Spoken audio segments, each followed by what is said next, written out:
not unexpectedly, I'm taking some heat from the video I posted yesterday.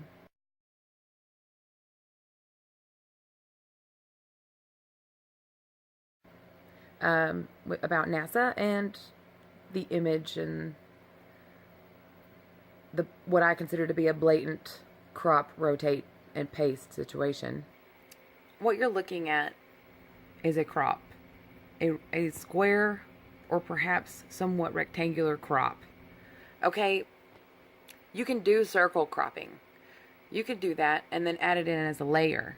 And when you do that, once you press all the layers together, there may be a little bit of fuzz around the object you paste, but you can try to anti-alias it as best you can to get as smooth a finish to where it will pixelate consistently. Had I had the foresight before publishing the last video, I would have answered some questions that, hindsight is 2020, I probably should have answered in the last video, because I should have known some of the questions I was going to receive. The main point that people always want to say is, well, NASA receives the images in little pieces, and and I understand, okay? I understand that that's NASA's ready response. We receive everything in bits and pieces, and then we have to piece it together, and there's missing information sometimes. We have to fill in the gaps based on the information around it, and blah, blah, blah, blah, blah, blah, blah. And of course, a lot of people already know that up until what they're claiming now, for the most part, that every image you've ever seen of Earth is a composite. Now, I accept that. I would accept that. I get it. Because we can only... Did you know that a manned spacecraft can only... At least a manned spacecraft can only go to lower Earth orbit. That's as far as they can go. So it's not like we can send somebody to the moon to take a picture. Or can we? Didn't we do that like almost 50 years ago? I think it'll be 50 years next year. Yeah, it will.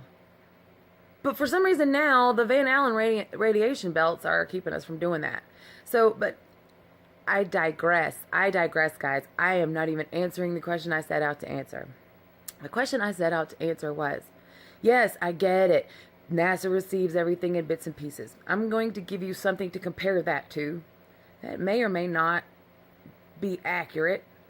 I'm going to point that out first. But this is kind of how I see it. Everything that you read on Facebook or on the internet, or any email you've ever gotten, anything you've ever downloaded, everything comes to you in packets, little packets. Every piece of data is basically turned to, let's just think of it like every piece of data is beamed up. Its particles are scrambled. Right? I know.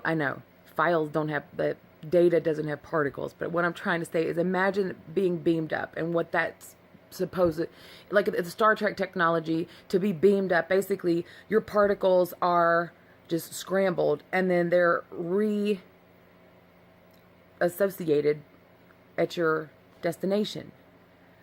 Just hopefully, puts everything back in the right place, right?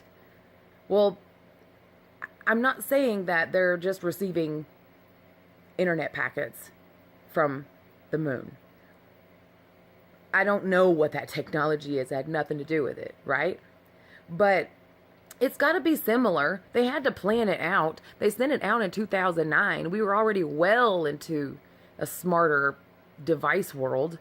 I'm sure they would have come up with the best way to get the most accurate information. So, I don't care if this image or these images come to us via a black hole. If they come in pixel by pixel, inside out, upside down, and backwards, you should be able to at least understand what the original image was.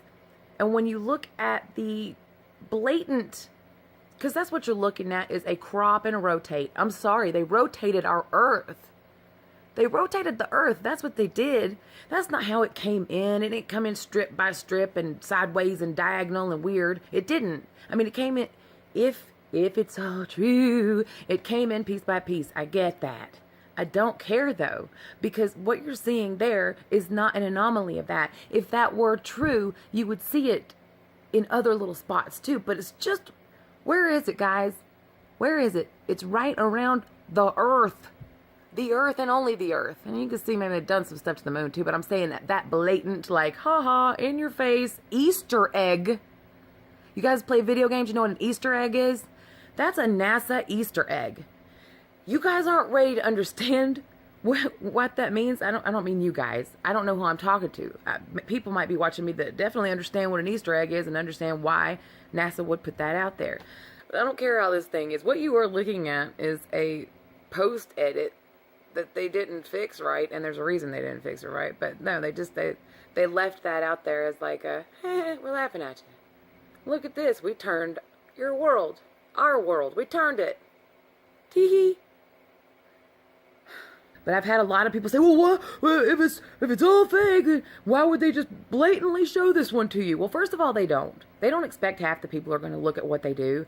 And then they know that the few Looney Tunes like me are going to go out there and look into things a little bit further. And that's what they're going to call us, Looney Tunes. How fitting, because we're talking about the lunar orbiter.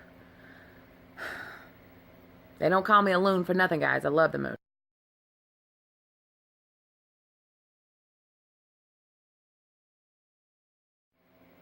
Okay, so my point is, I don't care how the image came to them. And NASA's very compartmentalized. So I doubt the person who actually receives that image information originally is the person who is first working on the graphic representation of said image information.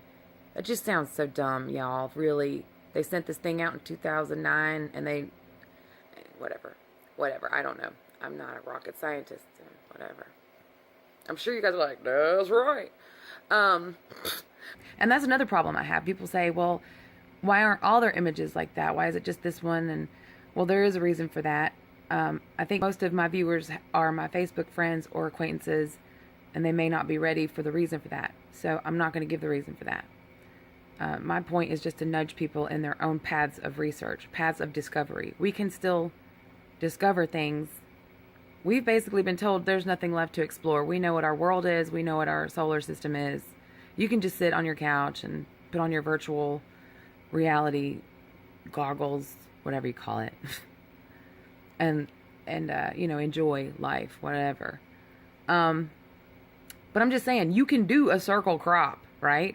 So why do that? I mean, I would love it if all of NASA's pictures had these anomalies in them. Then I would be more likely to go, okay, well, it's consistent at least.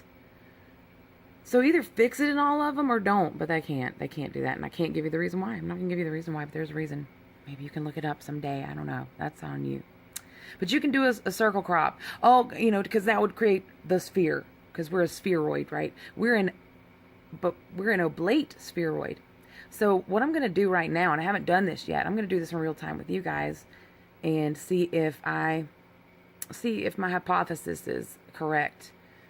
But if the Earth in that image is a precise circular piece of information, then it's not an oblate spheroid. Who says it's an oblate spheroid? Neil deGrasse Tyson. You guys know that guy, right? He is probably NASA's biggest mouthpiece in a way. Even though, he's not necessarily affiliated with NASA, but he is. Come on, guys. Even Bill Nye, who is not really a science guy, will speak out as if he... I'm sorry. Bill Nye is, okay, see, I'm not going to go any deeper. I'm just saying, you're looking at a blatant crop. And even worse, you're looking at a rotate. Why would they rotate our Earth? That's not science. Just give me what the picture's supposed to be like I was standing there myself. Okay, so let's find out if the Earth is actually an oblate spheroid, as we have been told by Neil deGrasse Tyson. So what I've got here on the left is a perfect circle. It's 575 by 575 pixels, and you can see that since it's a perfect square, if a circle were to fill it, that's a freaking perfect circle, or as close as I'm going to get to it, okay? The point of that is, if this circle, if I can make it match up exactly with the Earth's edges, then that means we're not an oblate spheroid. So we're being lied to by Neil deGrasse Tyson?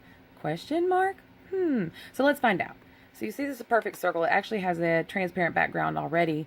What I'm going to do to make it more visible over here on the other side of our screen is I'm actually going to invert it, make it a white circle.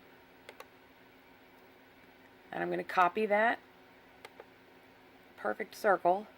I come over here to this image and I'm going to paste it.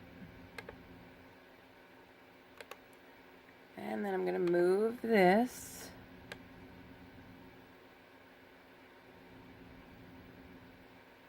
Oh. Let's move it up one more little. Oh, see, we're back out of the top, so that's the very top. Let's move it to the left. That's the very left. All right. Let's move it to the right. That's the very. We are absolutely, almost perfectly encompassing the image of Earth here with a perfect circle. It's not an oblate spheroid. I mean, why would NASA give us this and tell us it is? I don't really understand that. It's because it's a harder Photoshop trick, I guess.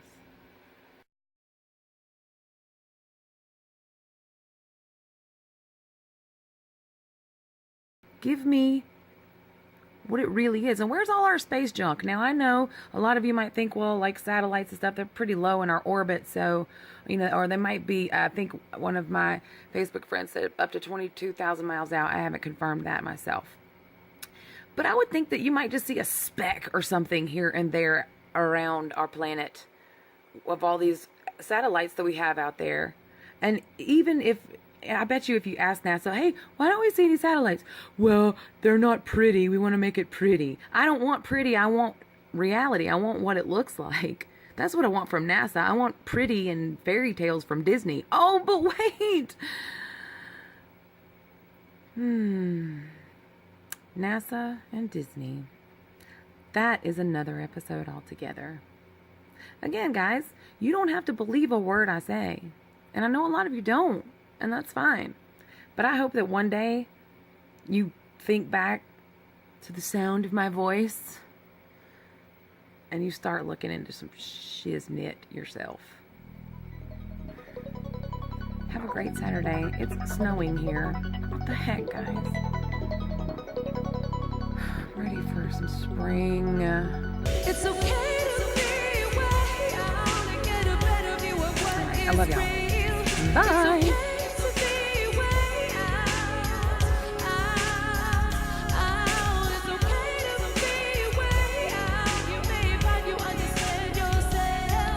It's okay.